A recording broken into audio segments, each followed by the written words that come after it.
back, guys, and Jokesy just told me he's hoping for some pew-pew action coming from Mod. Do you feel Mod would take that up against someone like Nightingale?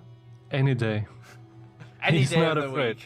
Yeah, I mean Modgnik, he's not afraid, man. He's bringing it. I'm sure of it. But I would not be surprised if we saw something crazy out of Nightingale as well. Alright then, so still best of 3, guys. We're not quite at the grand finals. This is the semis, and green, yellow, pew-pew has been taken by Mod. And it looks like Nightingale's just going for the full smoke here and picked up Steam Enforcer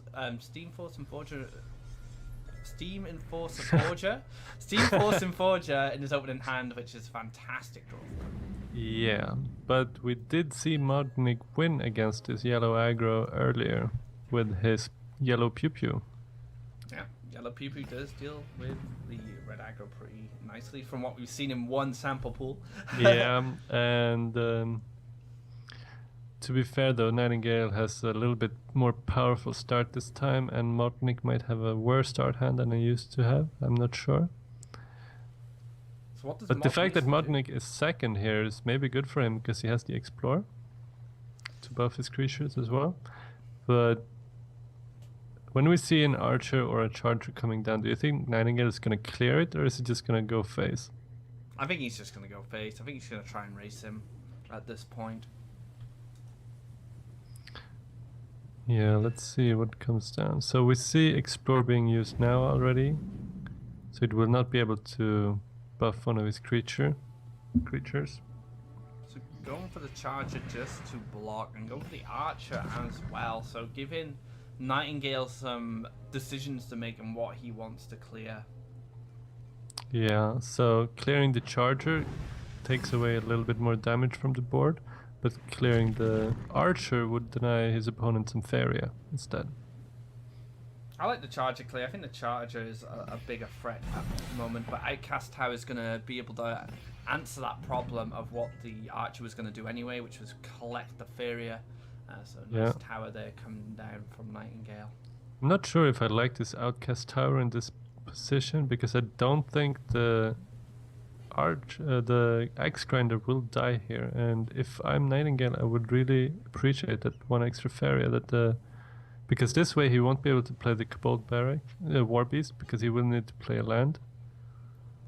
Double Flash Wind, but nowhere to move. Yeah, that's a little bit awkward here. He's kind of stuck in that spot there. Can he just not move with Flash Wind? He can move an enemy creature, but that would cost him. Oh yeah, so he plays the creature and move that instead. Going for the... Oh, nice, I like it. That was some fancy play right there. So, but yeah, because of this Outcast Tower now, Nightingale cannot play another land to get this attack in and also play a new creature, so I don't think I like that Outcast Tower. Ended up working against him instead of working in favor. Yeah. Unfortunately. He is going to be able to push another mountain, but like you said, no creature down this turn. He could have had an opportunity to play the War Beast as well and then push 10 damage next turn. Yeah. So let's see. I still feel like Nightingale is in a pretty fantastic position. He has great land established, and he has made Nightingale spend a lot of his cards and resources to deal with the few things that was out. Keeping the Charger in the center, so not pushing it up, because he still wants to use it as a defensive tool when fighting up against his Axe Grinder. So it's probably just going to take that guy out in the next turn. Yeah, so if he doesn't deal with the card here, he's gonna... I mean, if he doesn't deal with Nightingale's aggressive creatures here, he's gonna take 10 damage next turn. So I think he's gonna have to do something here. And with Flame Burst and the Cypher's Wrath in hand, there is a lot of damage output from hand 2 from Nightingale. He also has a Steam Forge Enforcer coming up next turn as well, which Modgnik has to deal with. So it's a pretty frustrating situation for him, I think. Do you think Runin is going to come down as a buff here to keep his Charger alive? Because if the Charger dies, he's just He doesn't have much left to contest with, but I'm not sure if Command is just better on the Faeria next turn. So it survives taking out the War Beast. It will be out of Cypher's Wrath range as well. I think the it's War got Beast taunt. will die this turn, because then he can also collect Faeria. Oh yeah, the consequences are still the same, right? Yeah. Okay. But yeah, now there's going to be a big Cypher's Wrath here, and then King's Faithful likely to come down. Yeah, I think King's Faithful for sure. He's got the Flame Burst as well to help finish off Modgnik. We'll have to see what he draws. Earthcraft, not great. So currently it looks like Nightingale is definitely putting the pressure far quicker than Modgnik is able to stabilize from. Yeah, Modgnik not being able to keep up there, and Nightingale takes a 1-0 lead. Very swift game there. Red aggro probably playing at kind of its most efficient with that hand and that start, and that's kind of the dream right there if you're playing a red aggro. Yeah, so Modgnik's deck did manage to beat the red aggro once earlier this tournament, but when piloted by Nightingale and with the cards that he managed to find, it was just really, really uphill battle. Let's see if Mod makes a switch, or is he just using this tournament to test his new deck? And it's now It Yellow looks Rush. like, yeah, I was gonna say. Right, so he does remove all those cards.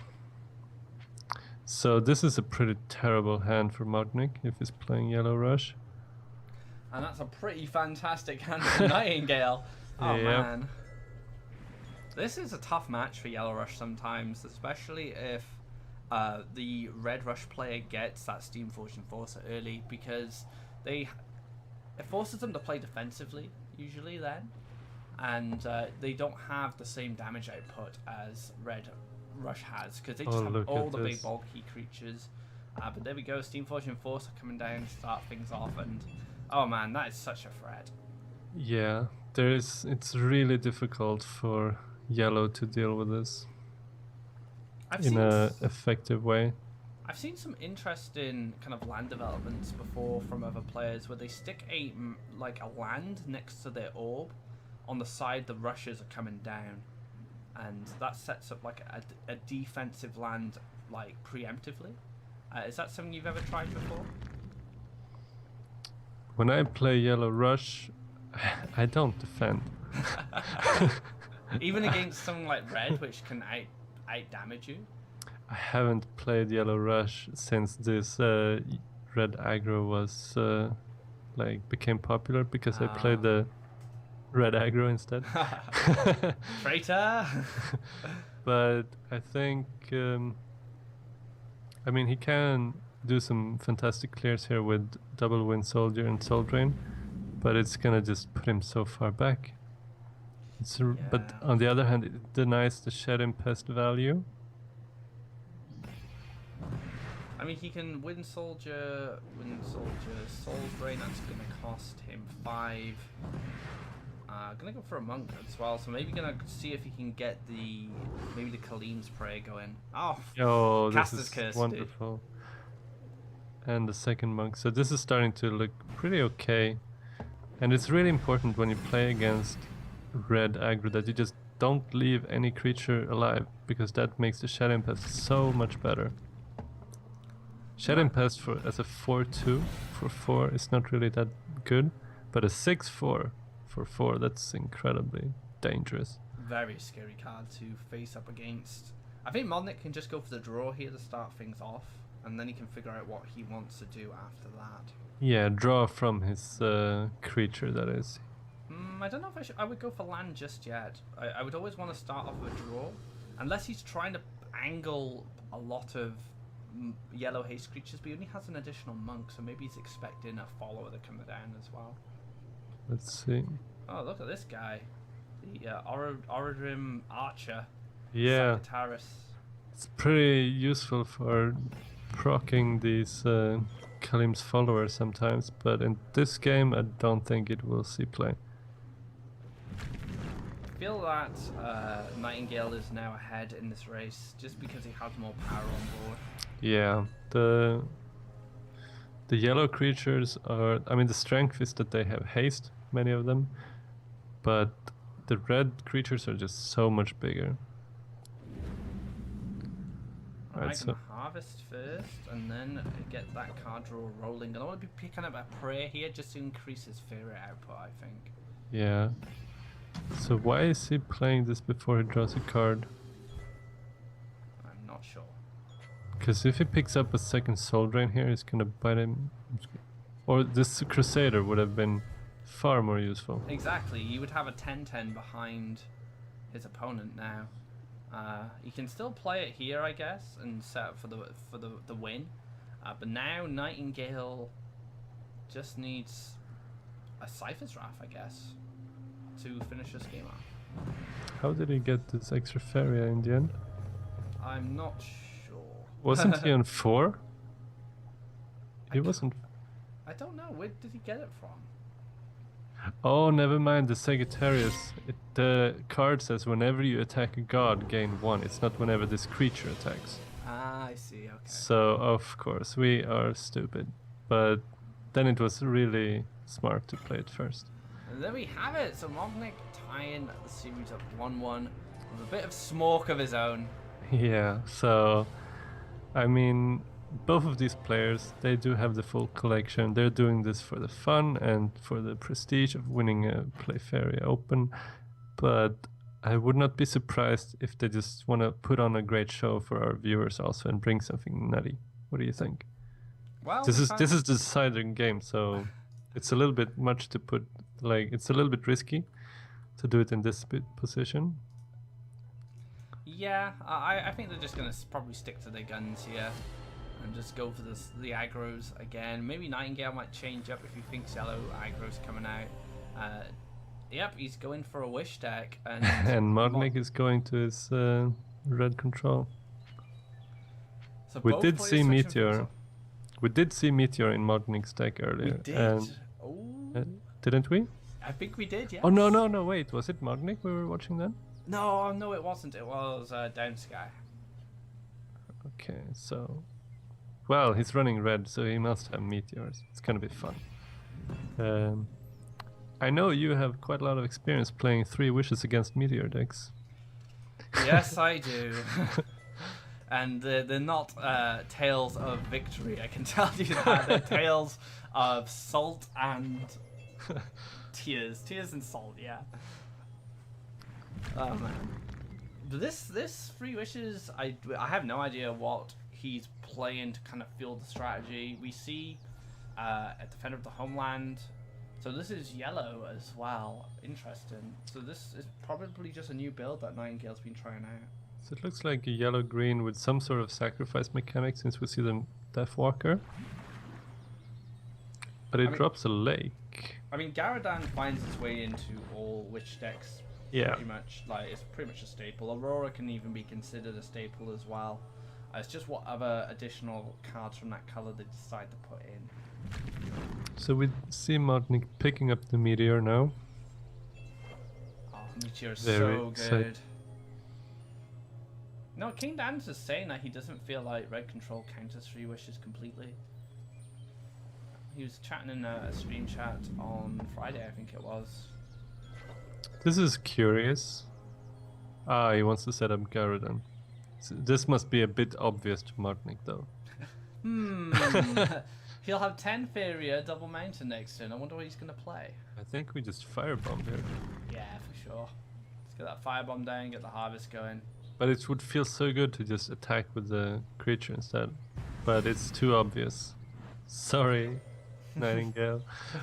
Your plans are too transparent.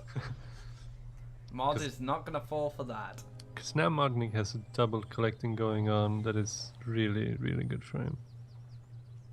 He does have Wind Soldier Garadan next turn if he really wants to clear it up. Yeah, next turn he's going to be able to double harvest also with the Wind Soldier because his opponent's Outlaw, what's it called?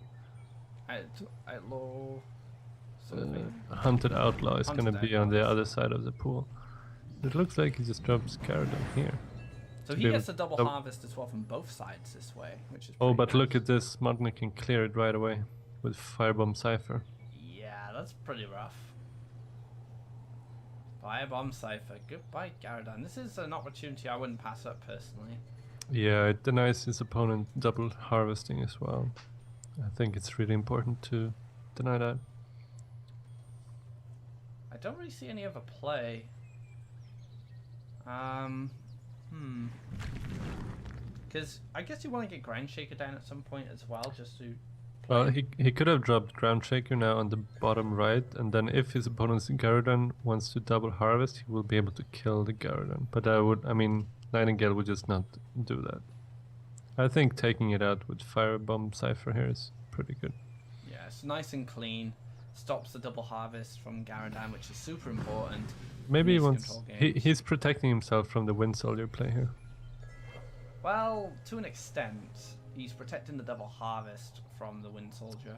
Yeah, that's true. So let's see which card is Nightingale gonna draw here. 3 wishes? Aurora, pretty awesome with the follower. Aurora, doesn't it give reduction anymore? Yeah, so it. Oh, you gain 2 Faeria now. Ah, it used to give you reduction. Yeah, the card is even worse now. So does he want to Firebomb Cypher now? I kind of feel you have to be honest. And this is a sort of land. Or he placement. waits until if Garadon is gonna double harvest again next turn, then he can meteor it and hit some nice lands with it at the same time. Oh, he's gonna go for the meteor now. What do you think of that? That's a huge investment.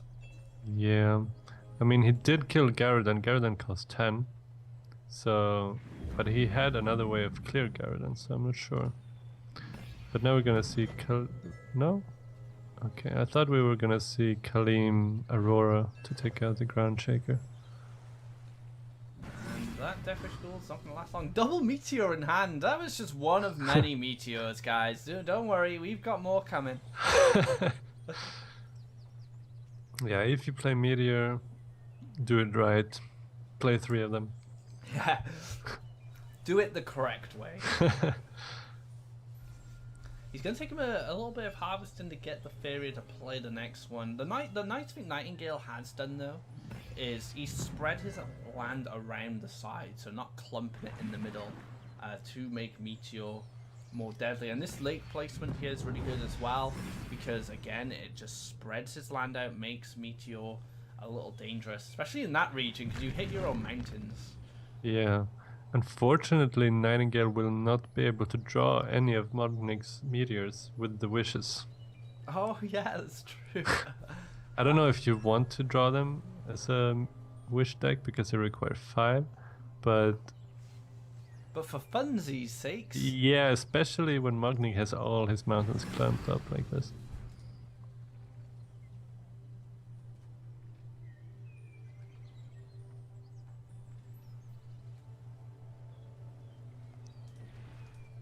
Okay, so land being filled up a little bit. The thing is, Modgnik hasn't got a lot of Faeria, and Wish is going to come down now and give him a lot of resources. Double Firestorm! What is this deck? Well, I don't know if Nightingale is very happy with these draws because he knows the Axe Grinder is just gonna die to the Firestorm. Hunted Outlaw is also not really an amazing card.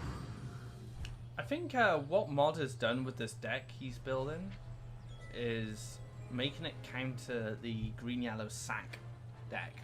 Yeah, it looks more like than it. anything, because he has so much like area of effect removal and the Firestorms, the Ground Shakers, probably Garadon as well, and then he has and so yeah, double Firestorm, maybe even another one, Meteors as well to stop the Wish stuff going off. So I'm thinking that's his game plan with this deck build. What are we gonna see from Modgnik? I mean, he can start being aggressive here. Oh no, is Modgnik gonna have to meteor his own face? Let's see, it's gonna be on 9 Faeria next turn, so it's not gonna happen for a little while at least. Hunted Outlaw is gonna allow him to gain some additional Faeria when it dies, but yeah, not enough right now. Killing this Hunted Outlaw feels pretty good now, I think. But then he doesn't have his Harvester, but it's anyway gonna die next turn. I think you avoid it because you gain an additional Faeria from harvesting from this pool, and then you gain the 2 Faeria from the Hunted Outlaw's last words. Yeah, but don't you feel like you need a card here? You don't have anything. Double Firestorm? Is that something that we might see? Yeah, I think so. Oh no, he can't. He can't. Can he? No. 12 Faeria is not got enough for it. Things are looking pretty bleak for Modgnik at the moment. Nightingale definitely taking the initiative in this match and being the aggressor, considering he's playing the Free Wish deck as well. Goes for a draw, that's not... And he draws an Underground Brigand. I mean, the more cards like that that Modgnik draws, Nightingale is just going to be happy, because now his 3 wishes is not going to pick up that. He wants something bigger. Let's see, what can he find? He wants a crown. That's pretty good. That is juicy. Pretty good. That's very good. Ground Shaker and Ground Shaker Firestorm is beautiful. Crunch. And yeah, Modgnik is not going to be able to play double Firestorm here. And it looks like he might just be dead. Yeah, I don't really see a way to come back from this. He has no gatherers. He has a very clunky hand. That double He can Firestorm, Firebomb, but we know that Nightingale has the Flame Burst on his hand, so it won't be enough. And there we have it, guys. Nightingale is moving on to the grand finals, which will be a best of 5. So well played there. From Modgnik. He tried his best to counter the wishes, but ultimately it did not work out. So is he Nightingale going to be up against Luuu or Downsky? That's the question.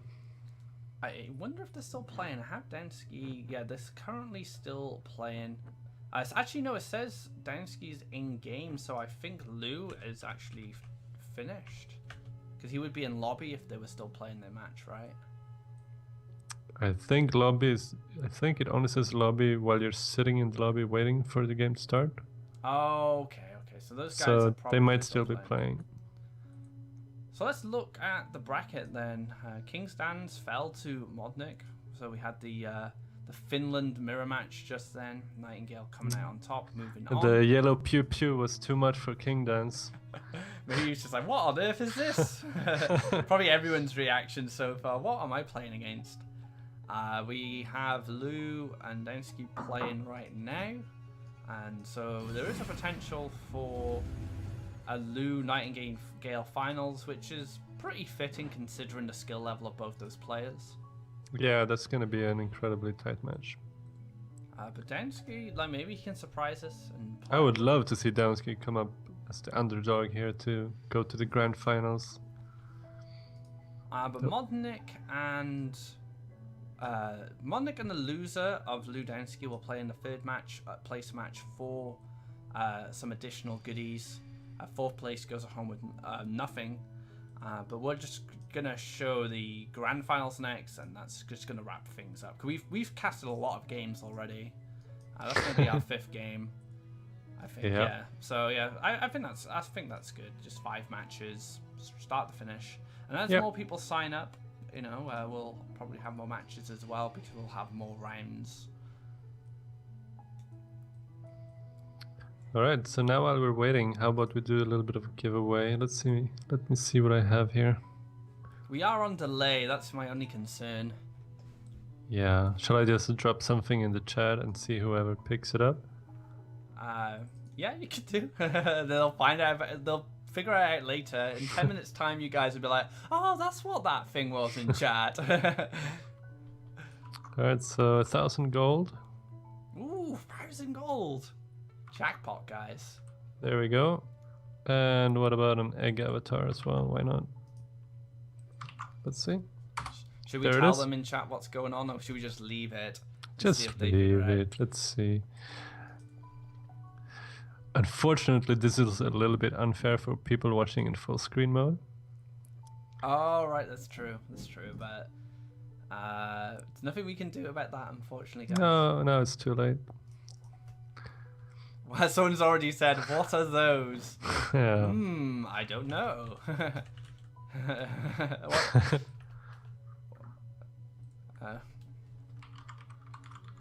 Try and figure it out, I guess. My gift to you, yeah, that's simple enough. Alright, so we're just waiting on that one game. Nightingale wants to take a quick break anyway. He's going to have it because we're waiting on that match. Yeah. So I'll set up the next lobby, I guess, and we can jump to a break, or we could just do a 1v1 while we wait. Yeah? Are you up for it? Yeah, sure, that sounds like fun. Let me see what decks I have. I only have Smorks. Yellow Rush and Green Red Wishes. That's all I've got built at the moment. Alright, they're both incredibly annoying to play against. Now, let's try it. Let's see what happens.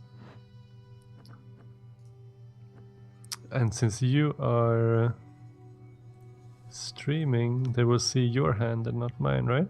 Yeah, that's true. Yep. Alright, so what Oh, wait.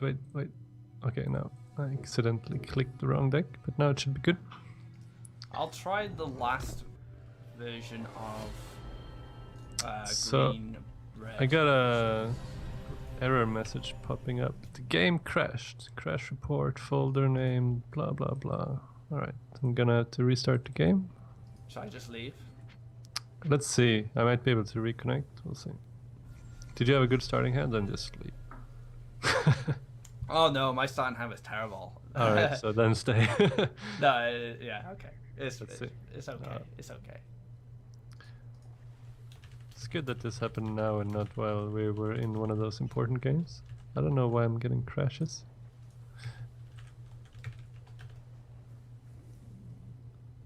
Alright, looks like I was able to reconnect, so I am in the game. I did not get a chance to mulligan. I'm player 1, I assume, since stuff is happening. And it looks like your gifts have been claimed. Dissy took the egg, I think, and I can't even say that word. Exit something. Exa, I'm gonna call you for now. Took the golds, and congrats, guys. All right. Right. What do I want?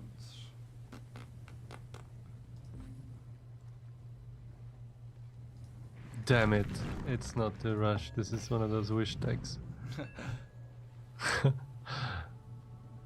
Look at this guy, the Mace Man. Alright, so the Mace Man is making a comeback. But look at this. The Farm Boy. And the Mochi.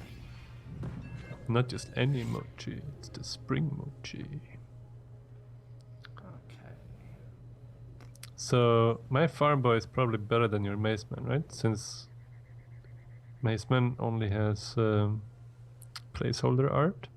To be fair, Mace Man looks like an outcast in society. Farm Boy looked like he's accepted. You know, he's getting work done, collecting those crops. What's Mace Man doing? Running around a field, looking kind of strange. So yeah. that's something to consider. All right.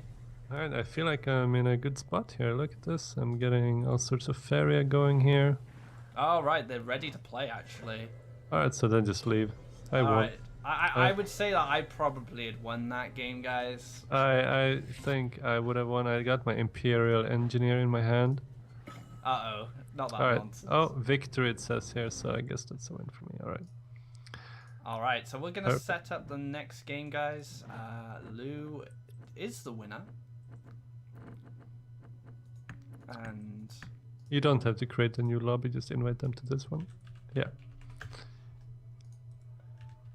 So, alright. Lou and Nightingale. This is like a tournament, like a big tournament final. Like these two players going up against each other. That's how good these guys are in the game right now. Yeah, Nightingale is pretty famous in Faeria for always getting second place. Oh, that's not a good thing to be famous for. It's a curse. Yeah, Lou currently is in the top of the God rank ladder. Well, according to the PlayFaeria rankings, and this hasn't been updated yet to match the monthly cup, so Lou is rank 7 and Nightingale is rank 3. So they're in the top 8 of our ranking system at the moment. How does that ranking system work? So is it only from tournament finishes? It's from tournament finishes, I believe, or tournament placement. We took all the community cups that had been run and then ranked them out of 10, I believe, on how relevant they were to, like, based on prize pool, based on participants. The PlayFaeria Clash being kind of the big daddy of that. Of course, yeah. But now we have these cups as well. We also have yesterday's cup to put forward as well. So we'll have to see how the rankings shift up and down. But this is a best of 5, guys, for the grand finals.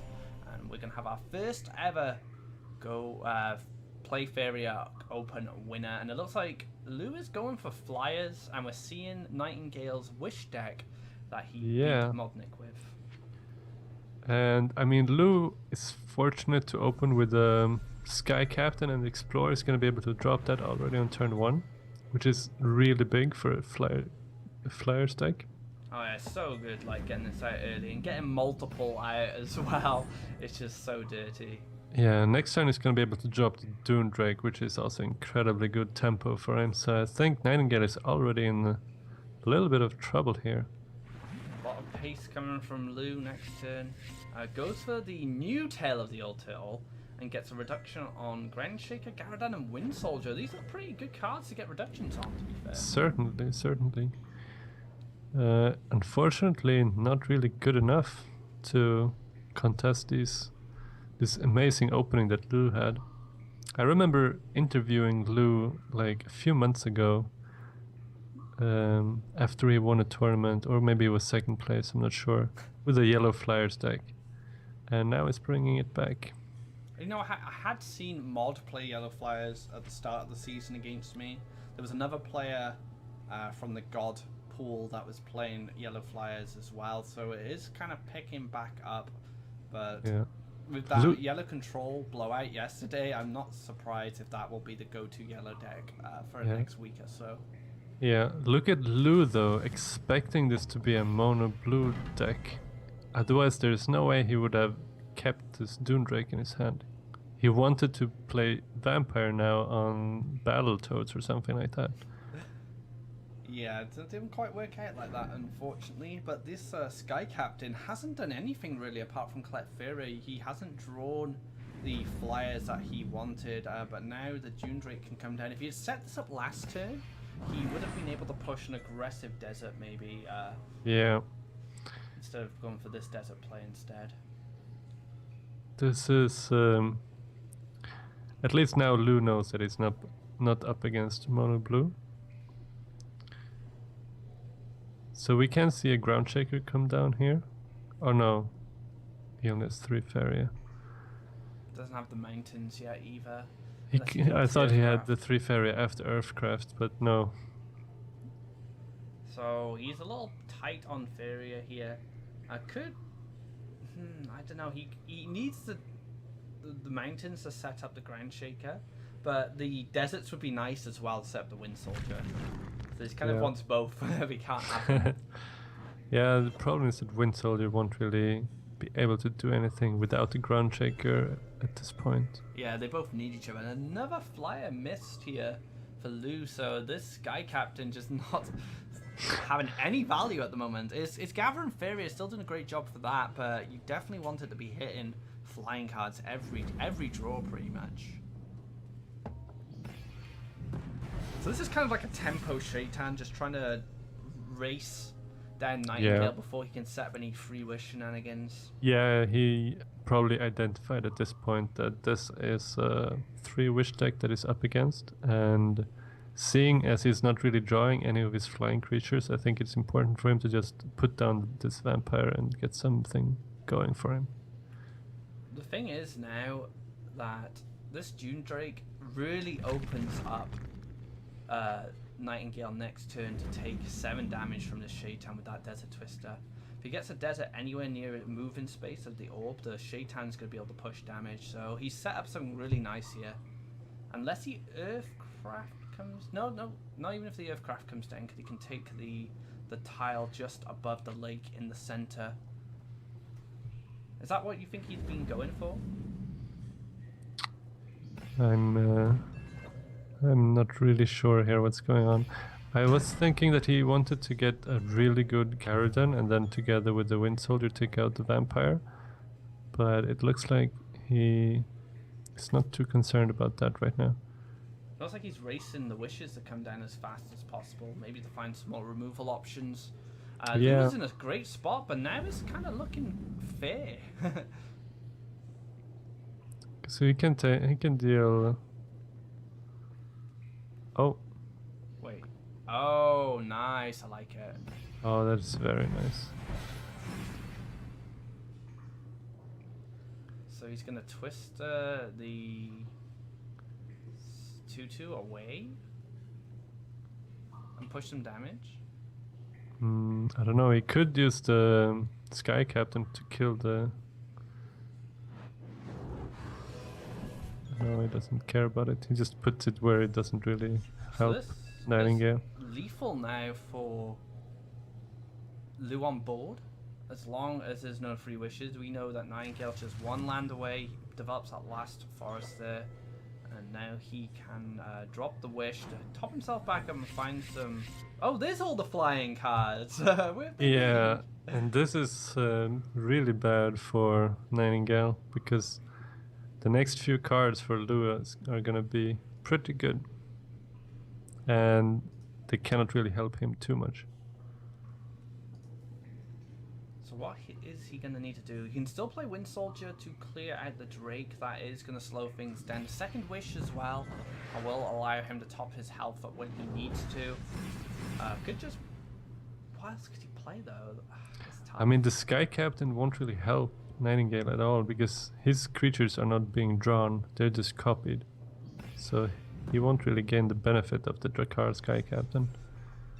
So now 14 damage can be pushed for Luuu here. That's a heavy hit to take at this point.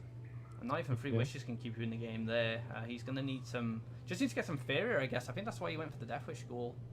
Yeah, so next turn he's gonna have, let's say, 4, 5, 6, 7, 8, 9 Faeria, if I'm counting correctly.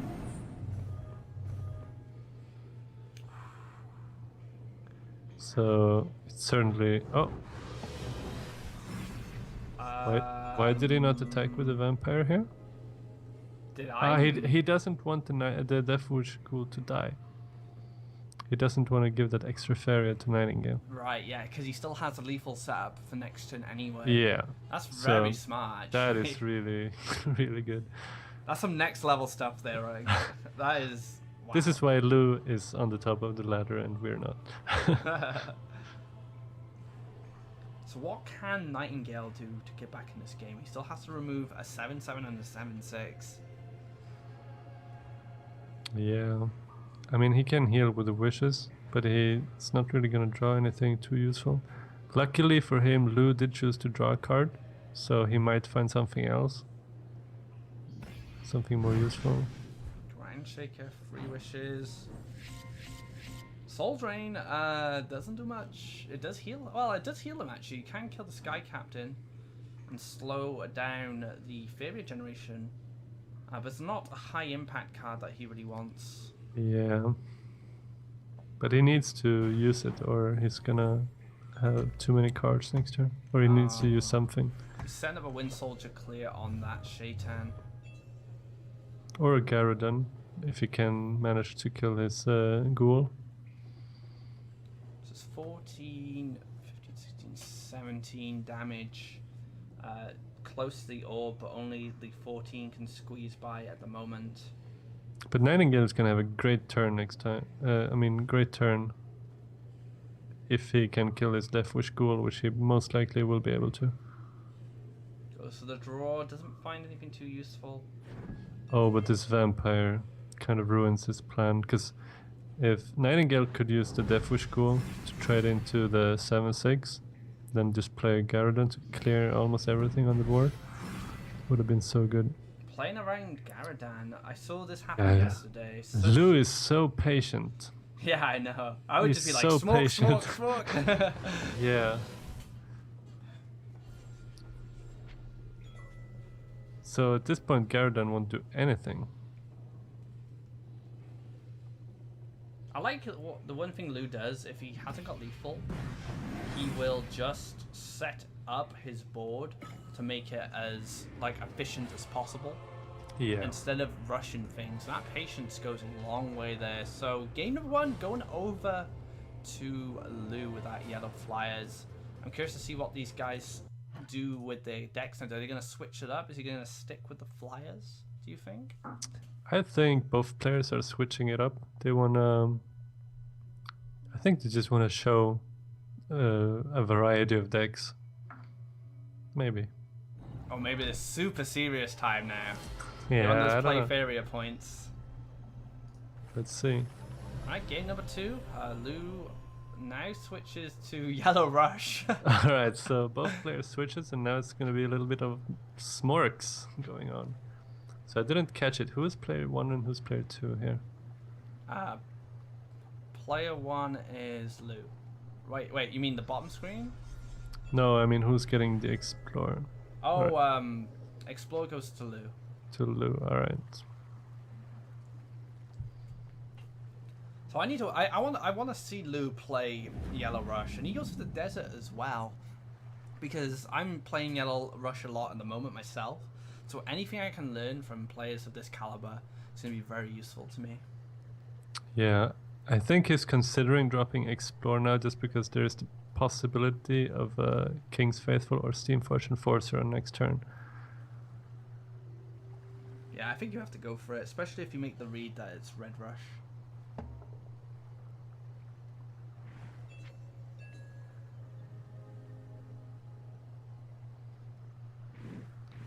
Alright, just curve it around the side there, getting down that Faithful, which is a little hard to clear at this point. Demands usual multiple hits from creatures or multiple event cards. Yeah, I think one of the reasons Luuu is dropping his desert there is because he might be running the vampires. Okay, so just setting up a little bit defensively there. Does he have to commit another desert at this point just to create some defenses? Or does he go double neutral and try and push up himself? I think what Nightingale is going to do here is just play double neutral and Horsemaster to get this 4 damage in. Oh, But this Deathwish Ghoul is it's going to be annoying. It's going to be able to take out the Horsemaster if he doesn't drop the Horsemaster really far back. although the Horsemaster can then be kind of a line of the defense for Nightingale then. Yeah, So I but don't that mind sets up for an aggressive vampire as well. Other than that, he could develop a mountain and get a 5/4 axe grinder, but it's a little far away. You want those axe grinders to be close as possible. Yeah, I think he absolutely has to make double prairies here to make sure that next turn he can get this ideal axe grinder position with a mountain. Maybe he's just gonna go and trade with the Steam Fortune Forcer into the Ghoul and not play Horsemaster at all. But if he doesn't play Horsemaster now, he's never gonna find another opportunity when he will need it. Unless he needs to go back and defend, of course. If it doesn't play the Horsemaster, clears out the Ghoul. And now this could give Luuu an opportunity to push up himself. He's a little far off from getting some face damage with these followers. Yeah, I don't like that he felt forced to play so many deserts already, because it's gonna be quite some time for him now to get on his own aggression. This is a great play to take this creature out, because that denies Shadow Pest, it denies... it also just saves him from some damage, of course. Shaitan Demon as well, one of the creatures that challenges stuff like the Steamforged Enforcer. I might just go for Mountain Axe Grinder now instead, just to kind of get the clear off, and then Steamforged Enforcer can come down next turn, which is kind of a higher value card. Yeah, so now Lou is really hoping to find some Kalim's Prayers with his Monk. Let's see. He makes that shift around just to make more room for his follower. Okay, so now he can clear, play the Archer, and he'll gain additional Faeria then from... Well, actually, the followers will pay for themselves. Yep. Which is pretty nice.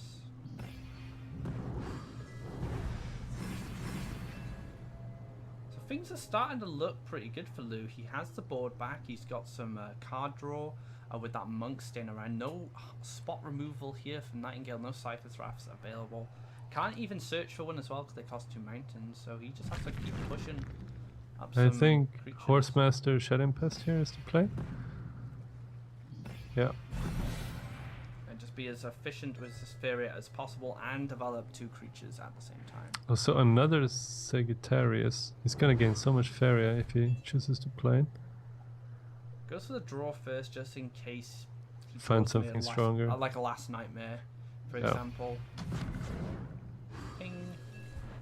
I've never seen you use like this. No, me neither. But the positioning here is great also, because this allows... I mean, this prevents Nightingale from attacking with both his creatures this turn.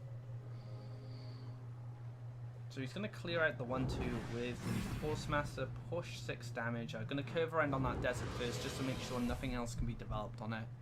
And probably just drop the next pest, I would imagine. Yeah, I think that's the best play right now.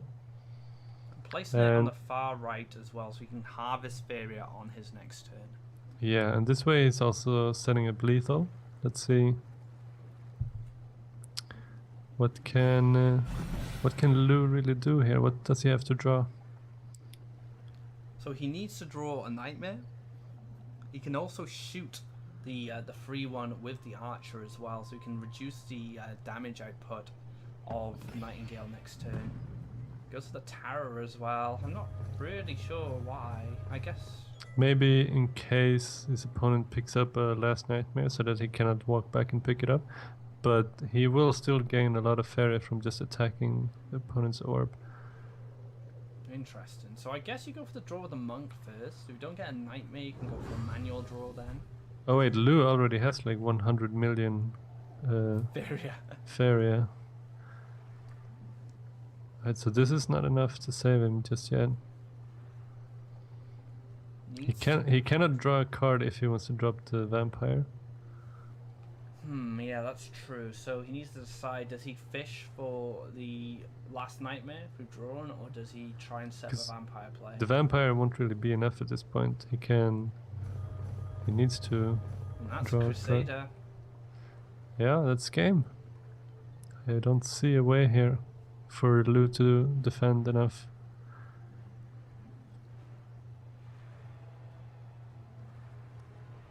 He's just trying to figure things out.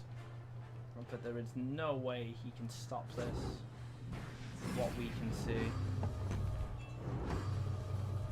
2020 Zealous Crusader. Don't see that very often. Nope. That is pretty nice. And there we have it. Nightingale tied up the series in an aggro mirror. But this is a best of 5, remember, so we still have potentially 3 more games. Yep, so there's still a lot of time for the players to get back into it. So first we saw 2 people playing a little bit more control types with the Flyers and the Wish decks, and then both players went super aggressive. What do you think we're going to see next? Maybe yellow control now coming from Lou, just playing all the yellow decks. Alright. I'll have to see what he decides to switch to.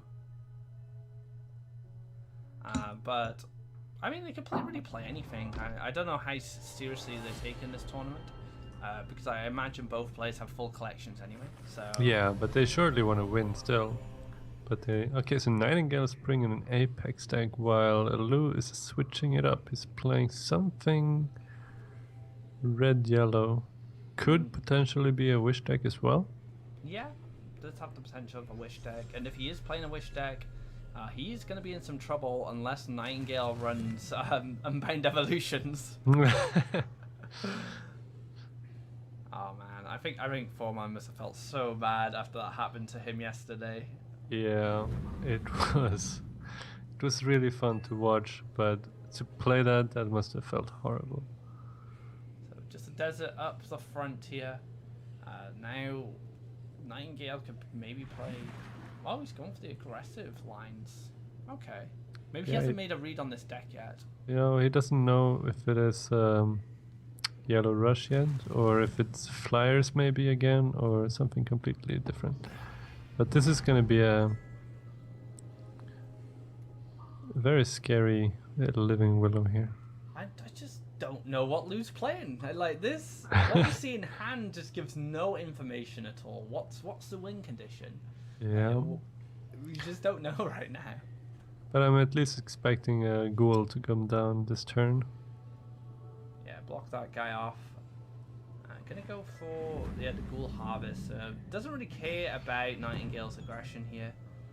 I mean, he is pushing. Oh, but this shifting tide pickup is big because now he's gonna be able to push 7 damage. Oh no, but he prefers to clear. Oh, but then he doesn't have to play Gabriel Enchantment. Oh, but he still does. What? I just lost what happened then. Alright, so now he's going to be able to take this out with a Vampire and Soul Drain. I don't know, I would have been so tempted to get that 7 damage to face and then let it be up to my opponent to try to deal with whatever creature I have out. I think the Gabriel's was a little too much there. He didn't need it to clear the Deathwish Ghoul. It seemed a little greedy. Yeah. Especially with the second Willow in hand as well, which that could have come down. I mean, Gabriel's and when it was more relevant, but just get punished for it by that Shaitan last turn. But now this gives Luuu an opportunity to start setting up some Faeria gatherers. Oh, this is looking like the list Capu posted up on Reddit recently that Sweetie and Helios and Capu all ran in the tournament yesterday. Wasn't that a mono red control? Oh, I'm talking about Nightingale's version of Apex. Ah, okay. They don't run Windfalls and stuff, but they run Elderwoods. Right. I thought you were talking about Luu's deck, because I'm still a bit confused. It looks like some sort of yellow-red control. It's looking like it at the moment. Kaleem picked up. Very good creature. Can zip around and cause all sorts of problems for your opponent. Doesn't quite need it yet, though, I don't think. I mean, we don't know what Luu's win condition is, so we don't know what he's trying to do here. Is he just controlling the wells and waiting for something to show up to help him win? I'm not sure. Well, I'm just hoping that it drops another mountain so we can start hoping for meteors, but it looks like it's going to be a desert, and he's considering dropping Kaleem here. Because at this point he's probably realizing he's up against an Apex, most likely, and he wants to kill him. Speak of the devil. And not the Faeria though, he needs to go off for like a big wombo combo. Yeah, I don't think Nightingale will play his Apex just yet. Yeah, that Shaitan's not going anywhere, and you want to have at least 12 Faeria at this point. You don't want to walk into a last nightmare straight away by committing an Apex now. I don't think you want to... Oh wait, he completely disagrees. I would have liked to wait for the next turn. Just so... I guess it's an investment in his board because he's protecting his 1/1 against Kaleem.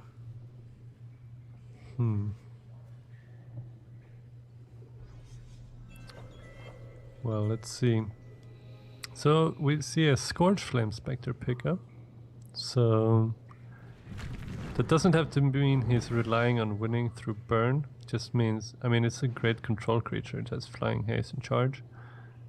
A lot of mobility, can take out a Faeria Gather or something, deal 3 Yeah. damage as well. It's very flexible, that card.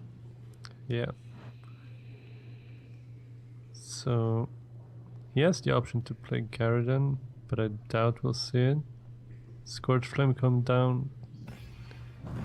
Pick off that Willow with the Cypher's Wrath, it looks like, and deal quite a bit of damage. He takes 5 Yeah. damage and clears a creature as well. That is not bad. Flower Silk pickup.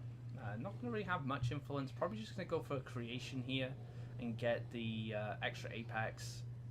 And can play this one more aggressively now if he likes. Yep. 13-12. So now this can 2-shot his opponent if it isn't answered.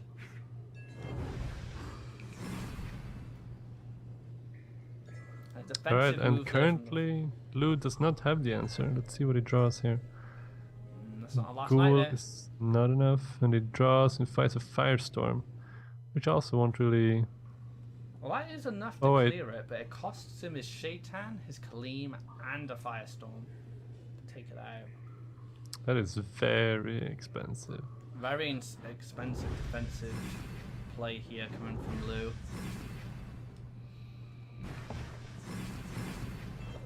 But he does have the Garridan also to take out this other. And now this leaves Nightingale without a really good target for another creation here. Or like rather for another Apex to put. I mean, he still gets a 13-6. It's still a threat. I think you still go for it regardless because you're still putting your opponent on a 2-turn clock. I would actually... I would run away here. Yeah, I wouldn't give Lou the additional Faeria. He disagrees. Well, this way he also sets up for lethal. Oh, that's true, yeah. The Grind Shaker top deck is going to slow things down a little bit. Actually, Grind Shaker is a fantastic draw here. Yeah, because it will... But we do see Elderwood Embrace here for Nightingale, so it's not going to be quite enough. Oh, but the Last Nightmare is pretty beautiful draw here. So let's think of the Faeria that's going to be used up. He uses 6, and he clears out the 1. Next turn he gains 3, he harvests 1. He's not going to have enough to play Nightmare next turn unless he gains Faeria somehow. I'm not sure how you do it. Soul Pact? I doubt it. But so if Nightingale just go for Elderwood here and attacks, I think he's in a very good spot here, yeah. Gonna cover that desert as well, and there we have it. So Lou just gonna concede off the Elderwood there, and it looks like Nightingale takes a 2-1 lead, so match point for the entire tournament here, and this could be a good spot for the Nightingale to get some of those PlayFaeria ranking points and climb up that little ladder. What did you think of that game though? It looks like yellow-red control, but with some kind of burn elements with that Scourge Flame. Yeah, it's a little bit unique. We didn't get to see so deep into the decks, but I'm assuming it has stuff like Bomb Slingers maybe, because he anyways committing to three mountains with the Scorch Flame Specters. And by playing yellow-red, you can just be annoying and just remove everything all the time. Yeah, just control those wells. Yeah, and even if you don't really push too much damage to your opponent, it's always fun to just be annoying. Alright, so we see Beirut with Triton Banquet, so he can jump up and mess with Nightingale's lands. I want to see him keep those 2 cards. I doubt that he will, but I want him to. Nope, just throws them all away. So Nightingale going back for the red aggressive deck, it looks like at the moment. Could still be control. Axe Grinders do feature in some control lists, but we'll just see how he places his land first, and that will definitely indicate what he's playing. Yeah, the water elemental pickup here is pretty fantastic for Lou to stop some of the land progression from Nightingale. And Nightingale is a little bit confused as to why Lou is opening like this. But he will see next turn. Oh, Aurora. Oh, and Aurora as well. Wow, this is really good. You know, this water elemental could go a long way. And the Aurora as well with the Unbound Evolution. Yeah. This is looking really good. This is, I mean, Nightingale had a pretty bad starting hand for red aggro. You really, really want to have some neutral cards. I mean, Axe Grinder is really good value, but at least when I play, he doesn't come down until turn 4 or so. Speak of the devil. Neutral Yeah. card right there. Finding an Enforcer here is great. But Aurora is going to help Lou take care of it with that Water Elemental. The Unbound then can turn Aurora into a 6 cost, which will take away those 1/1 stats and give us some reasonable stats instead. So I think Lou's got some great lines coming up. What do you think of the Trick, though? Trick's an interesting addition. Yeah, it's quite unexpected. Noble Gabriel Noble, that's also interesting here. The fish! Ruby Fish is gonna win the game. Well, I think he needs to clear the 6/5 so that it cannot walk up and establish lands. So his only play right now that I see is Aurora. Unless he wants to gamble with the evolution, but I think that's a very risky idea. I would much rather play evolution on Aurora. Yeah, I think you go for the Aurora play here. The next turn you have evolution, like you said, or you go for I think you go for evolution straight away, just to play around Cypher's Wrath. Yeah, I think so too. He's thinking about his land placement. Does he take out the well, or does he just curve to the side here and make things even more awkward? And I like his play here. I definitely have to see the Unbound to play around that Cypher's Wrath. Come on, Lou. You know it. You can do it, Lou. Come on, you can do it. Just play the evolution. Come on. Yes. What do we get? Oh, that is fantastic. All right, so now Nightingale is sitting here looking, okay, what am I going to play for game 5? Yeah, pretty much. I mean, anything Nightingale drops now, if that Cypher munches it up, is going to gain the stats. Let's have a look. When Cypher destroys a creature, he gains attack and life equal to the destroyed creature's original attack and life. So Axe Grinders are going to give him +4/+3. War Beast is going to give him +5/+4. It's going to be really hard for him to take out Cypher. Yeah, it's going to be incredibly tough. He needs to drop Cypher's Wrath and then attack.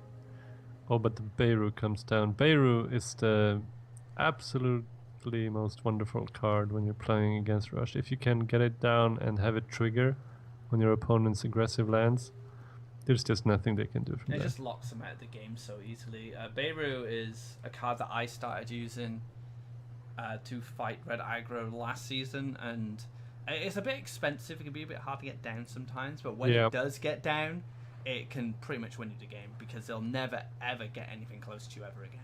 Yeah, we need to see Lou put down one land on the right of his, like that. Otherwise, the Axe Grinder could walk up and then just double neutral to gain that valuable spot. Double Cyphers, so if a Flame Burst was pick up soon, he could Flame Burst Cyphers if he wants to kill the Cypher. But how can Cypher be killed by his own Wrath? Well, haven't you heard of anger management? That's nothing that Cypher has taken classes in, so he's just getting so mad and then he dies. I mean, I guess you could reinterpret the picture of not him like looking evil with like the fire and stuff. He's actually just set his entire body on fire and he's just panicking. That's kind of the alternative viewpoint on the artwork. He does drop Beirut, which is vulnerable to the Cyphers. These two guys can clear him out, but it's just such a huge investment from the aggro player. Yeah. This is gonna leave the Blood Tyrant safe, and this is very, very bad for Nightingale. To be fair though, Lou doesn't really have much going on for him except for good land placement, and of course this incredible Blood Tyrant. Never mind, he's doing really well. The Flame Burst was a good pickup there though, because it allowed him to keep that 4/3 to push up. But now that is very important, because now Cypher won't be able to go in and protect himself here, because Nightingale will simply just Cypher's Wrath and then attack. Although from the flip side, I don't think Lou would feel too bothered if Nightingale invested his axe grinder to clear in Cypher, because there's just so much damage he's taken off from the face and gone into trade in. So he should feel pretty good about it. That's not a bad draw, the Sturdy Shell. If he moves Cyphers up to go for that kill on the axe grinder, you can play the Sturdy Shell next to it, and then that can start harvesting the Faeria to open up more plays in his hand. There is also the option now to play it together with the enchantment to clear out maybe a War Beast or another Axe Grinder or Shedding Pest. I would like to see Shell next to the mountains instead. I don't know. I think I would like to see Battletoads. He needs something to start collecting Faeria. The thing with the red aggro is that almost every creature costs 4. There's like one card, the King's Faithful, that costs 5. So each turn Nightingale can play a big creature by just clicking +1 Faeria. Yep, that's red aggro in a nutshell. Actually, I think I prefer the Battletoads here, now that you mention it. Because the 4 health is so common in red aggro anyway, and you kind of just take out... Well, actually, it works out either way, right? He got the extra draw from the Sturdy Shell, so maybe he was just going into that anyway. But no play here from Nightingale. Yeah, Nightingale can do anything here. Let's see. Well, next turn is going to be a good play with the Steamforge Enforcer. But I would like to see... I mean, now Luuu is going to start getting up some harvesting going. He's going to be able to drop the Gabriel Noble. Unless he's going to wait for Windfall. Yeah, it looks like he's considering it. Then that way he would also have the option to play Mirror Phantasm instead next turn if he wants. Yeah, I like that. Wait for the Windfall, you get that 12 Faeria, and then you have the Phantasm on the Frog to clear out the next threat that comes from Nightingale. But I think he wants to play Unbound on this Gabriel Noble next turn. Hopefully attack something like... the aggro fish! Yeah. Beware. Beware of the aggro fish. Alright, this is a good turn for Nightingale. He could drop King and Hate Seed, but he opts to play Steamforge Enforcer because there's a little bit awkward trades here. I'm hoping to see Unbound Evolution now on the Gabriel Noble.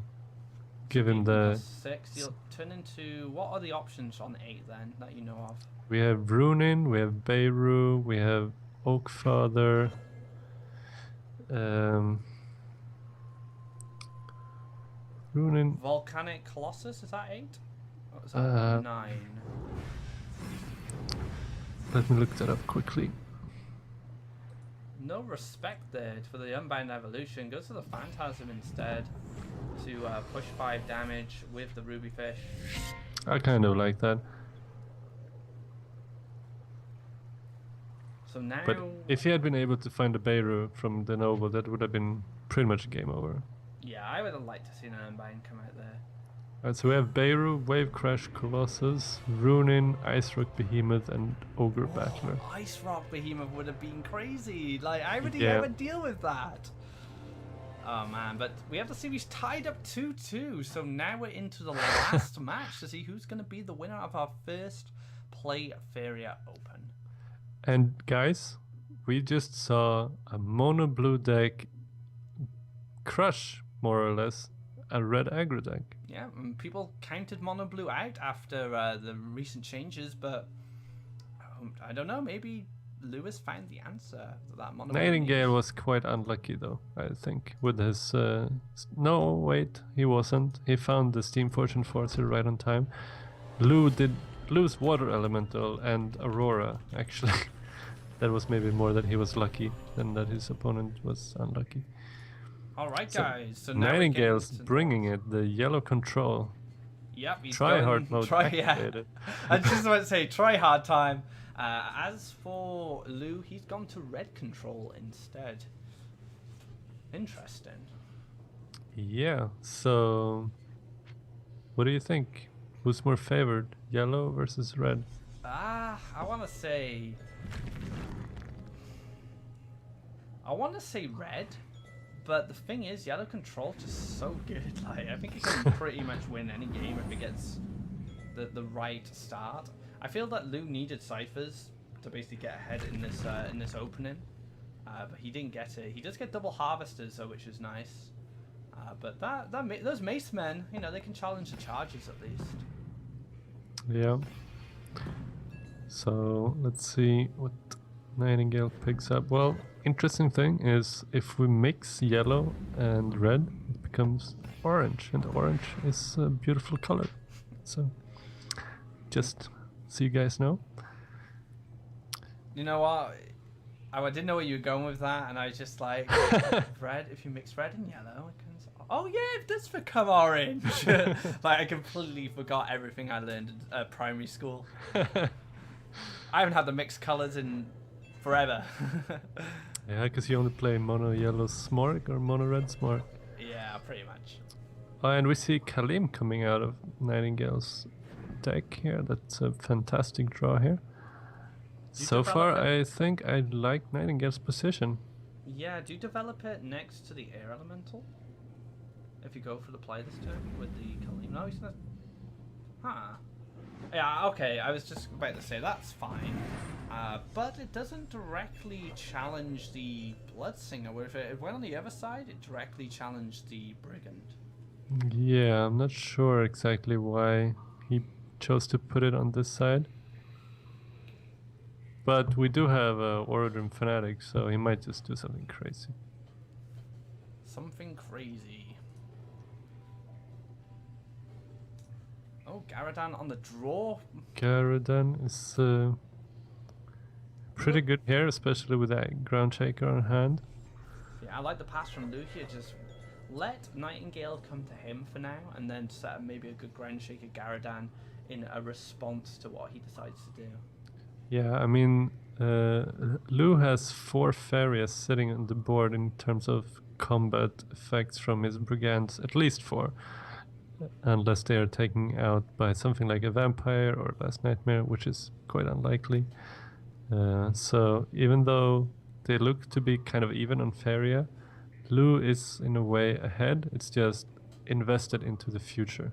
Yeah, it's a matter of time before they get cleared up, so he will kind of jump ahead in the Faeria race. So the one advantage that Nightingale does have is he does kind of have control of these wells, but he seems a little cautious in pushing too far forward, just in case one of these brigands gets the value from the in-combat effect if they decide to go for a trade. Yeah. What do you think about Nightingale now move up his air elemental and then move it again with Fanatic to clear the brigand? This way Lou will only harvest 1 well, while Nightingale sits up to harvest from 3. Yeah, maybe. Since Orodrim Fanatic has jumped, but now he didn't make the desert there, and he didn't play it, so. Ooh, Cypher's Wrath pickup. That's nice. It's soon gonna hurt really bad for Nightingale. So the more he invests in the board as well, the better this Garadan gets. I mean, if Fanatic comes down for some kind of movement shenanigans soon, Lou's gonna feel pretty happy. He's just gonna slap the Garadan down, just munch up the board. Yeah, I mean, when Lou gets up to 18 Faeria, which he will next turn, he just clears everything. Mace Man coming down. Alright. So maybe hold on to that Garadan and see if we can do something a little later. Yeah, right now there's not too much to kill, so I like this play. Positioning's kind of awkward for Nightingale, because his charger isn't in a spot where he could just zip up and kill the Bloodsing without using the Fanatic, which I think he's going to do now, just try and position his charger a little better. No, he's going to go for... Oh, he wants to pick up some free followers. Oh no, he just wants to establish the land for the vampire. Oh, that's beautiful. Next level, guys. Yeah, vampire into Soul Drain, and wow. Okay, so Nightingale is a little bit better than we are. Yes. But we are blaming this on the fact that we have not played this deck as much, of course. And note how he chose to attack the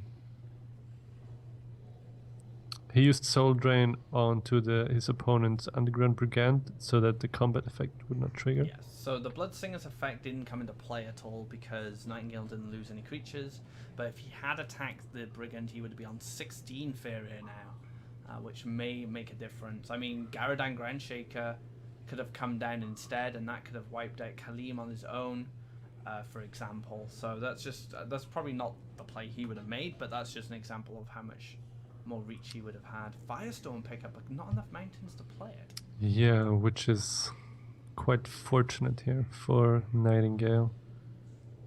Firestorm Garadan would be pretty big here. So do you just drop the Garadan to challenge the Shaitan? The problem is because he didn't make a mountain this turn, he can't play a mountain next to his face. Yeah, I think he just has to pass here. But he will. I mean, he knows to not commit anything else to the board just yet. Just gaining that additional Faeria from the harvests there. Gets to push 10 damage this turn and get a free follower as well. I'm gonna protect the Shaitan as well by body blocking the Mace Man. Yeah, I like this. Now he can go for the Wombo, Garadan, Firestorm, Cypher's Wrath. Oh man. This is what we call Wombo combo. Alright, I mean, so Nightingale was looking so good, and then all of a sudden, an 18 Faeria play just murders everything. yeah. Nightingale is going to be a 9 Faeria. He can go up to 10, 11, 12 with the follower. He actually has 8 damage of burst in his hand. So if he was to pick up an additional haste creature, push some damage this turn, Right, he could have lethal. he could have lethal. That is a possibility. Just goes for the Ghoul. Goes for a draw. Fanatic, not going to have too much influence at this point. I guess what he... No, he can't do that actually. What am I thinking? If he could move the Death Wish Ghoul, but also get the Fanatic in the spot the Ghoul is in, he'd be in a good situation to set up some more damage. Is he going to go for double Wind Soldier? Clear? Yeah, he's really invested looks in like this it. Ghoul. His opponent does have Cypher's Wrath ready, and he does have a Ground Shaker, so the Ground Shaker won't be able to come down this turn, but the Cypher's Wrath is enough to deal with this. And he also just now spent 6 damage that he could have dedicated to his face, his opponent's face. Yeah.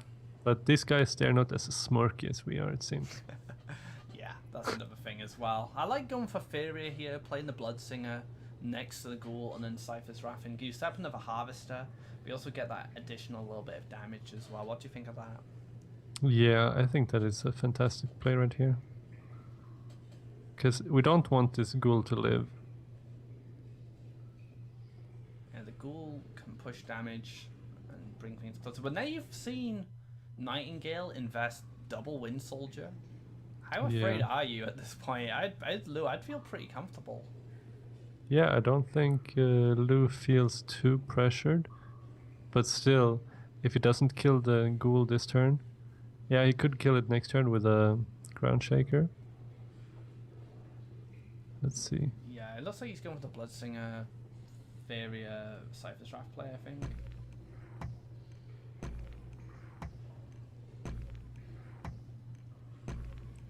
Yeah, looks like that's what he's opting to do. No? Oh, wow. He just passes. Okay, so he does want to just get a good Ground Shaker turn next turn. Again, maybe he's just feeling so comfortable after seeing double Wind Soldier be used to clear Garadan. He doesn't feel that Nightingale will have the burst he needs to push up. He does set up a Vampire though. Yeah. Which is going to be a problem. I think he had to go for the Cyphers there. That Ghoul is very dangerous.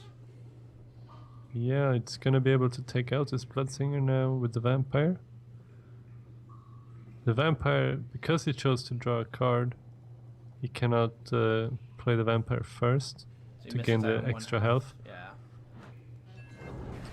But plus he takes 1 damage now this way from the Bloodsinger, but I don't think he's concerned at all about his own life total. But having an extra health on the vampire can certainly help. But now he's threatening lethal here. So Grandshaker does clean up the follower, but it doesn't stop 7 damage being pushed, because the clever thing that Nightingale did there with that follower, it may have just looked like he was pushing damage, but actually he was covering that mountain tile up.